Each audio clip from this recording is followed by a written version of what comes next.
Okay. So this is going to be kind of a different video. I don't really do tier lists, so I'm not really like super good at them. But I have to start somewhere. And I thought, why not here? So I've got kind of a different setup going on here. So if you see me looking in weird directions or anything, I was trying out a whole new kind of setup so I could talk a little more directly into the camera for this.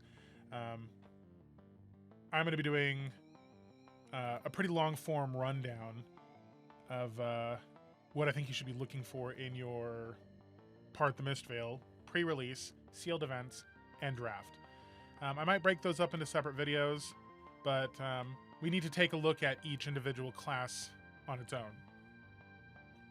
So I thought, why not start with the brilliant name of create a single-use tier list. Apparently you can't even change that.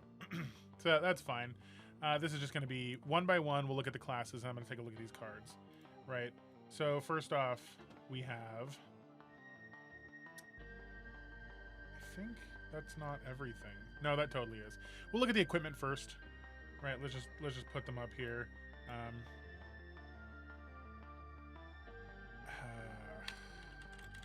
Must use. Oop! Don't want to be doing that. Strong sign. Better than average. Doesn't matter. Okay. Fine. So, these are going to be the tiers, right? Every card is useful in some way or another, but I can probably get this pretty right in my face. So we'll just get all the equipment on here. They're all strong signed indicators. Let's take a look at what they do real quick. I guess we could quickly go over the card construction rules because this is a primer for pre-release events. As listed here, you're going to get 6 booster packs in most events. In Part the Mistveil, it's 8 highlighted down here. 8 instead of the usual 6. They're experimenting to see if this takes away variance from the sealed environment, something that I've long been pointing out as problematic in many sealed events. In draft, I have some kind of agency over what I do because I can kind of read what my opponents are doing. In sealed, that is not the case. You just get what you get. Now, obviously, increasing the amount of product you open does lower your variance. It gives you more options and just more chance to get what you need. So I applaud this, right? You get 15% more cards. It's not exactly a small increment, but it's enough for us to kind of test the waters and see if this is the right way to do it. I'm super happy LSS is doing this because it lets us know that they're willing to experiment with the format that's been long standing. Your deck must be exactly 30 cards, so regardless of the fact that you're getting more cards, you can't use more of them.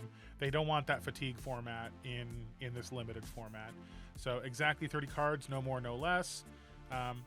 Equipment with cloaked doesn't have to be presented, but it has to be revealed if requested at the end of the game. Other than that, standard things apply, right? Sorry, I'm gonna get something to drink real quick. I'm going to record this so I can easily cut this into podcast and video. The tier list will obviously be more useful for the video format. Why am I talking while I'm pouring a drink? The visible tier list will obviously be more usable for the video, but we can still talk about the cards and their usefulness for anybody just listening to this on the way to their pre-release or their release or their draft, right? Whenever you get to it, this is here for you. So, again, just a quick overviewing of the card pool construction rules. You're going to get 8 boosters. You have to make a 30-card deck. Cloaked cards have to be revealed at the end of the game, but not at the start of the game. As always, remove the last 2 cards from your pack. That'll be the token slot. That'll include things like your legendaries, cold foils, all this. They cannot be used in this event. So that's a good primer for jumping into pre-releases. I've covered these things in previous podcasts. Go ahead and check that out on earlier Cast of Commotions. If you're looking at this in the video format, obviously this will be chopped up into multiple videos. So let's go ahead and head over to Part the Mistveil and take a look at these cards. So first card we're going to rate is Heirloom of Snakehide. It's a cloaked card. I've already given my opinion on cloaked. I don't too much care for it. I don't think it's that big of a deal. Once you know these cards and you practice enough, it'll only catch newbies on the chin. But beyond that, Heirloom of the Snakehide is a Battle-Worn 2 chest piece. That is very good.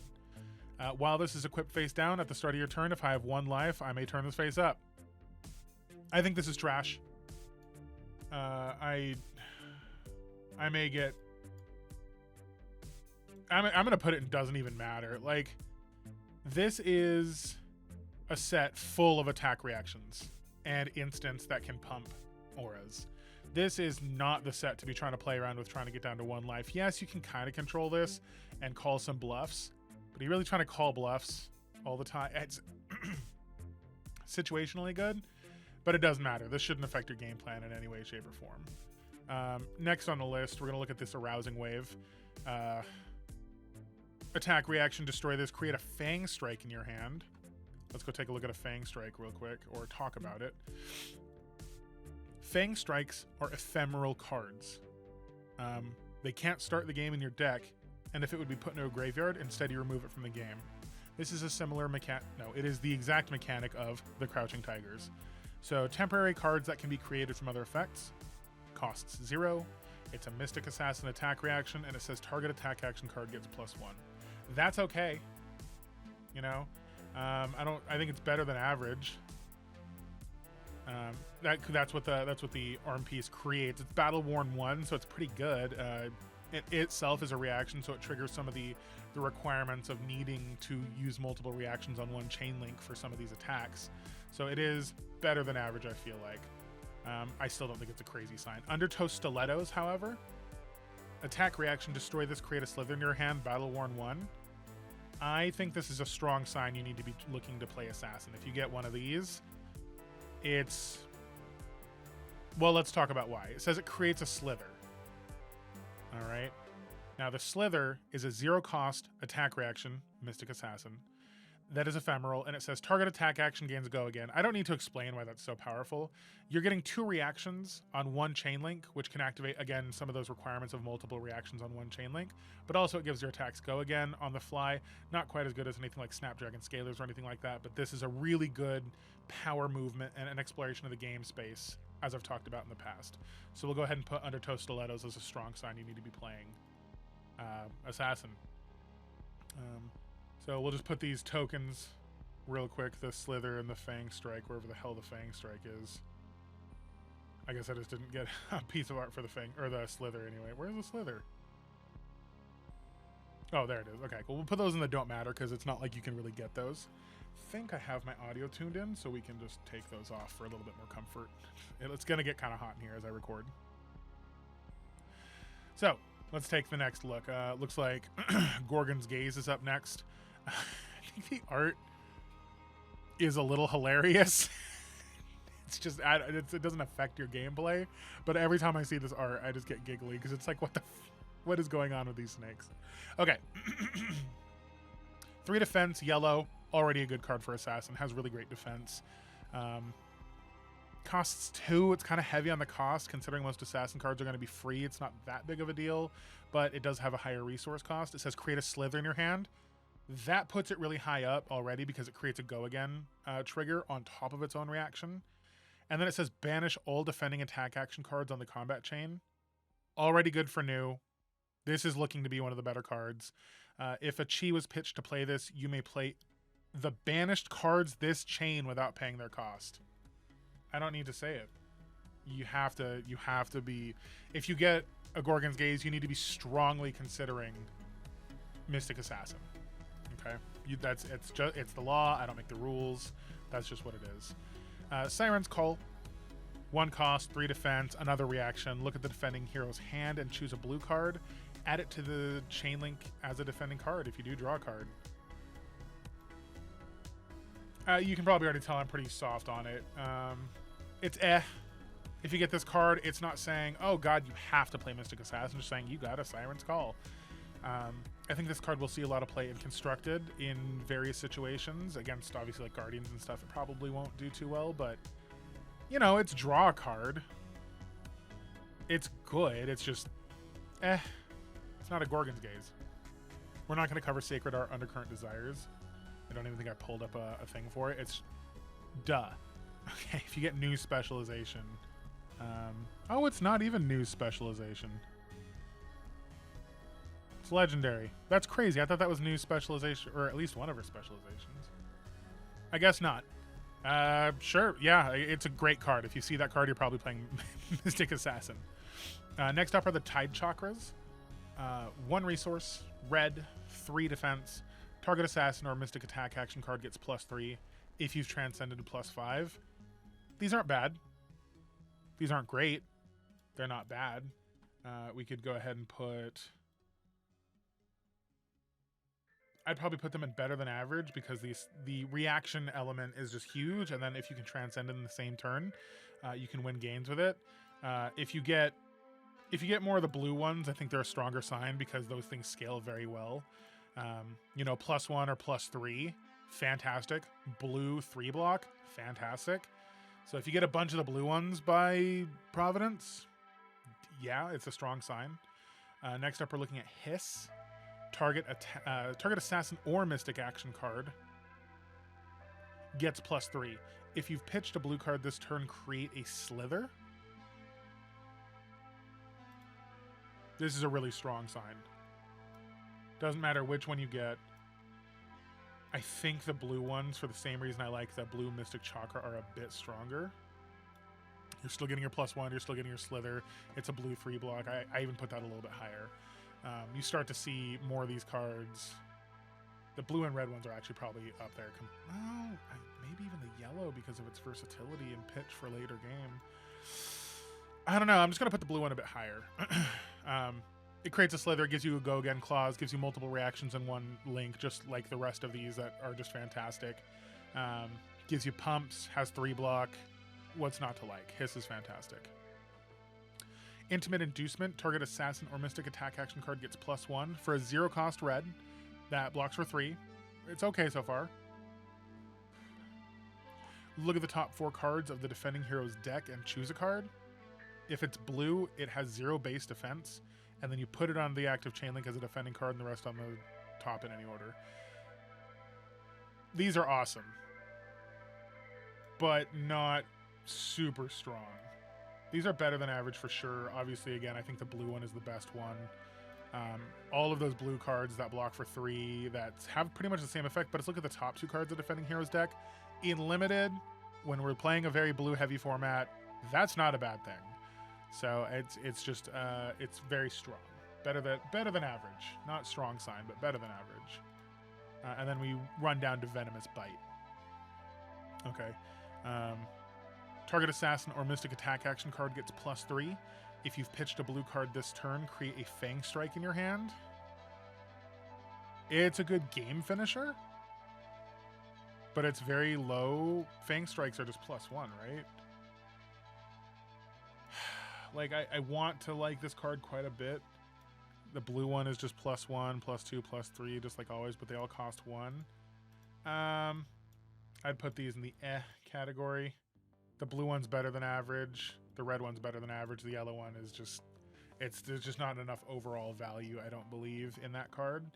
I'm also going to individually break up what mystic cards you should be looking for, really. So we're going to also add in the mystic cards. We're only going to rate the cards that are mystic, not all of the generics, not all of that craziness.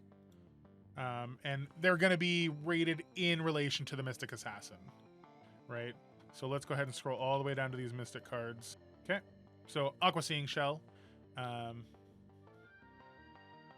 Make sure this is all still there. Cloaked, instant, 3 resources, turn this face up, draw a card. At the start of your turn, destroy this. And no armor clauses, no normal armor abilities, but 1 defense. I feel like this is pretty good. In Assassin, it's not the most incredible sight, but because the other equipment aren't that great, I think this is a strong sign you're getting pushed into Assassin because the other equipment are just legs, hands, chest. And the headpieces I don't believe you're able to use for the Assassin because it's legendary. Am I correct about that? Let me go ahead and check real quick. Yep, the headpiece is legendary. So it looks like if you're getting the Aqueous Shell, is that even what it's called? The Aqua Shell? The Aqua Seeing Shell. It looks like you're looking a little bit better in that Mystic Assassin range. In fact, if you are going Mystic Assassin, it's a must-use card. Obviously, because you have no other real headpieces. I mean, I'm sure there's another one coming up, but for now. Well, we'll put it in Strong Sign then. We're going to put these at the... Because some people like to rate their tier lists in order. I was just putting them kind of like as a generic, not really in order. So I know there's like a finite or a finer solution in there, but I don't really like to do that. They're all just kind of on the level for me. So we'll look at Koi Blessed Kimono. Cloaked. When this is equipped face down at the start of my turn, if I have exactly 1 life, you may turn this face up. Again, I'm not a fan of this. You're in a very reaction-heavy format. You've got ninjas, illusionists, and assassins. I don't like gambling on getting down to that 1 life. I'm already going to probably put it pretty poorly because of that 1 clause already. But when this is turned face up, destroy it, search your deck for an inner chi, reveal it, and put it in your hand. I think that's it. Okay, yeah, Koi Blessed Kimono, we're going to put in the doesn't matter tier. I just don't see how that would ever affect my game plan. I don't see how that would ever affect my game plan. Next up is Waves of Aquamarine. Cloaked, attack reaction, turn this face up, target attack gets +1. At the start of your turn, destroy this. Gives you some armor for the next turn after you activate this. By turning this face up, this isn't too bad. Obviously, you would prefer to have a rousing wave. But this is better than average. The Waves of Aquamarine for the Assassin. Next up is Aqua Lapse. Attack reaction, turn this face up, target attack gets go again. Again, this is just like, these are fantastic. Where are those Aqua Lapse? What do they look like? Just some feet in water, free feet picks. Again, better than average. You'd prefer to have the Stilettos. That Battle Worn, always presenting, always available. And then Slither gives you another reaction on top of the link. Granted, was that a reaction? Yeah, it is a reaction. Those are both pretty good. But obviously, you'd prefer to have the Stilettos. Would you? Is there a difference, effectively? Battle Worn, destroy this, create a Slither. Versus turn this face up, target attack gets go again, and you have the armor around for 1 turn. These are almost better. Huh. I don't know. They're both very good. We'll put the Aqua Lapse up there as well with the Stilettos, like right behind them. I don't see a reason why you wouldn't want either of these. Battle Worn is great and everything, but I guess the Battle Worn sticks around, question marks. For what reason you'd care about that, I don't know. We'll just move on. Skycrest Keikoi. Cloaked, instant, destroy this, prevent 1 damage that would be dealt to you this turn. Activate this only while this is face down. Again, you don't have a headpiece. So a Skycrest Keikoi, again, if you get some of these, is a really strong... Where the fuck are these cards? It's so small down here. There it is. Any other headpiece is a strong sign that that's probably where you're going. Skybody Keikoi. Destroy this, prevent 1 damage that would be dealt to you this turn. Activate this. What does that look like? This. Doesn't matter. It's not relevant to you as an assassin. I guess it's You know, take it over every other chess piece that you don't have, I guess. I guess it is technically better, in my opinion, than the Battle Worn one, because you can just prevent 1 damage at any point in time. You don't have to wait for being at 1 life, like with the Snake Hide. That is just awful. Skyhold Keikoi, same thing.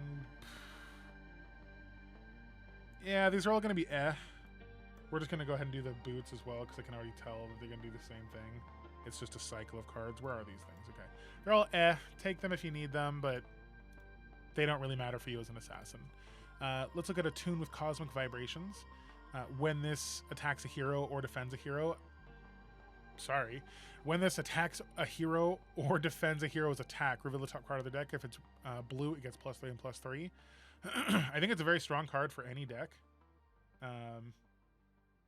It's not a strong sign that you're going to be going assassin, though. It's just a better than average card for you. Cosmic Awakening. If 1 chi was pitched to play this, its power is 10. If 2, 15. If 3, 20.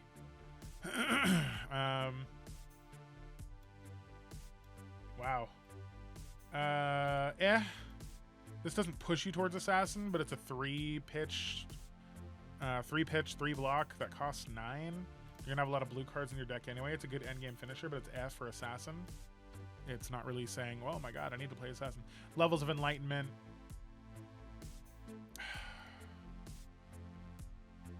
I feel like Levels of Enlightenment is a better than average Assassin card. It does a lot of what you're looking for. It attacks, it can have go again, it can get +2. It can put pressure on your opponent. If it's a late in the stage attack after a dagger or 2 and another attack and you happen to have a 3rd blue, it can work out. Let's look at Unravel Aggression. If a chi was pitched to play this, draw a card. Totally irrelevant. Doesn't matter to being an assassin. It's just cool to have, I guess. Dense Blue Mist. Doesn't affect you as an assassin. Doesn't affect you as an assassin at all.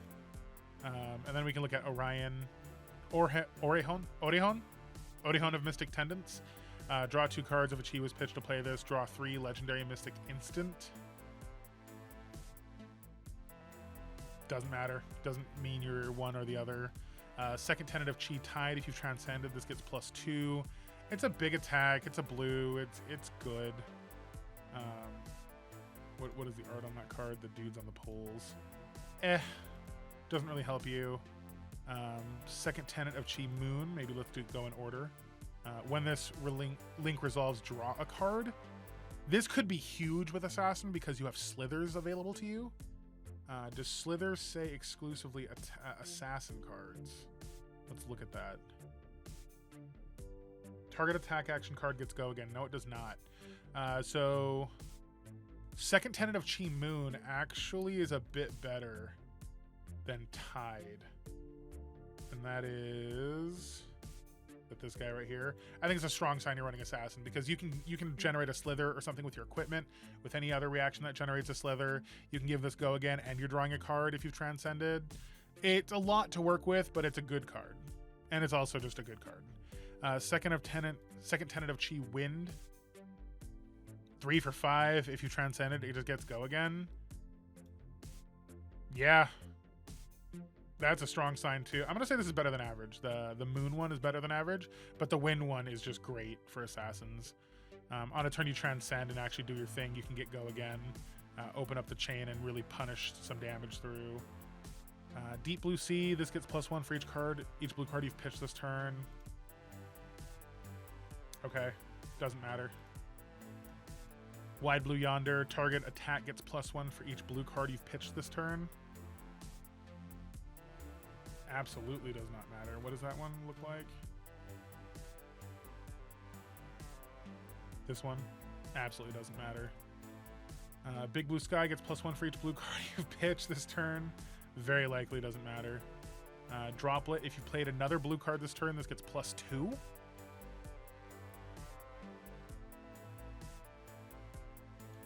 I don't think that matters. Rising Tide, if you've played another blue card, this gets +2, but it's 1 for 3, 2.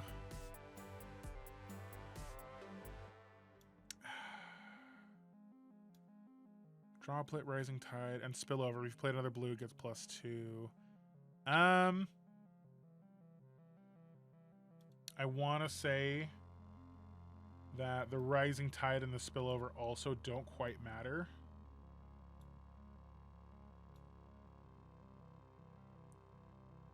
If you've played another blue card, this gets +2, +3. Yeah, all of these upwelling cards, where the theme is just the more blue you play, the better they get.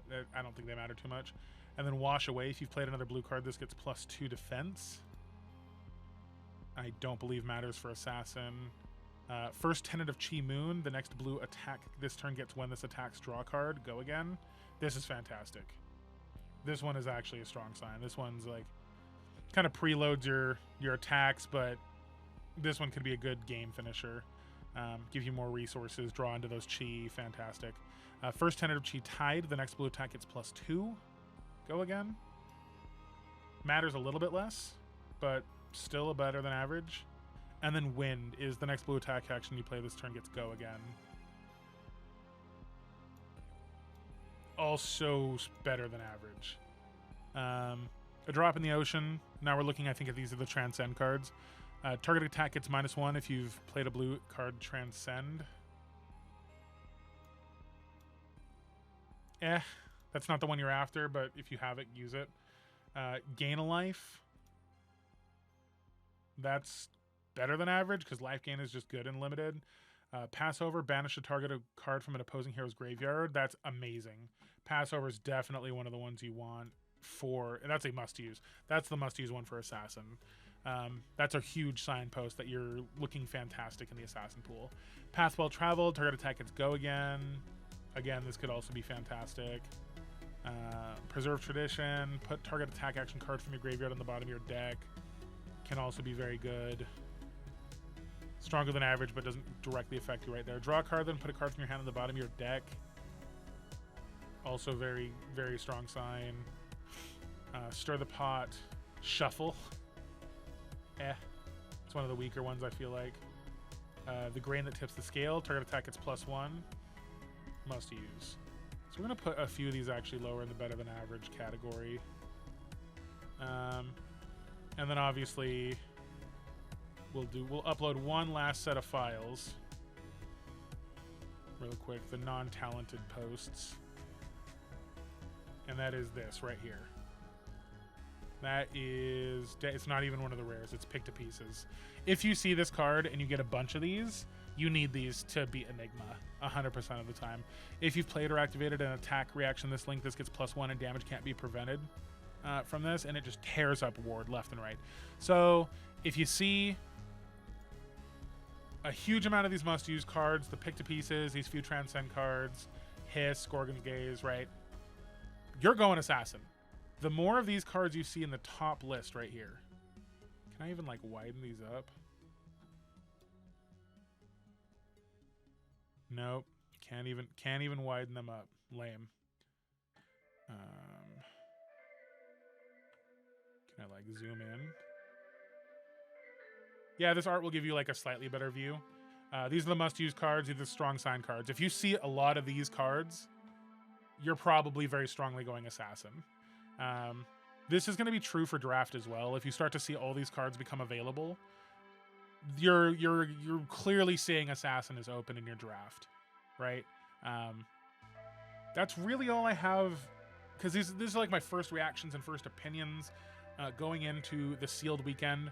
I'm pretty late to the game on this one, but I hope I can release this in time to kind of give the patrons at least a quick look at what I think about Mystic Assassin. I could maybe shoot one more of these out tonight. That's a tragic sentence. But yeah, a lot of these cards down here, just remember, these don't affect your decision. If you see these arts or these cards and you remember what these are, or you were listening, right, or watching the video as we went, you now know that these cards probably shouldn't affect your decision to go Assassin. If you see a bunch of these cards, these don't mean go Assassin. These means I got these cards, okay? Everything from better than average up gives you a shot. All of these strong signs, obviously, draft them, pick them up. If you're starting to see these available in draft or your sealed pool, pick them up. You're going to be using these. All right. Yeah, thanks so much for checking out Crash Command Games.